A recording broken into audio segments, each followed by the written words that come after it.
Hi there, traders. This is Brad Gilbert with the weekly kickoff. It's Monday, the 11th of March. All right, as we go through this week, a lot of anticipation. We've got the US CPI numbers, the biggest sort of number in the market at the moment. It's going to decide once and for all whether the Fed are going to start cutting rates sooner than later. And just keep an eye on those year-on-year numbers.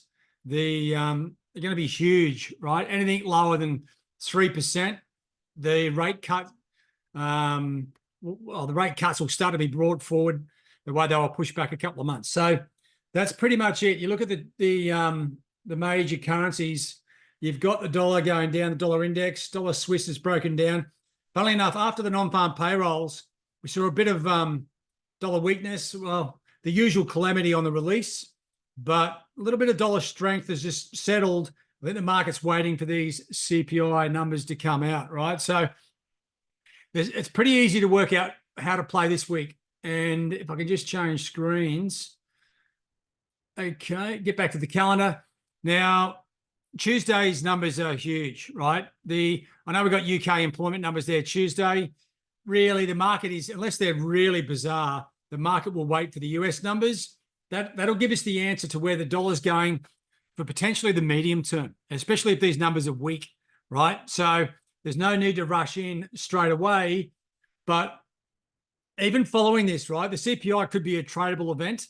But following that, it's going to make things easier. If we've got clear direction on the US dollar, then it's easy to pick off the other currencies as we go through the week. UK's got a bunch of numbers coming out.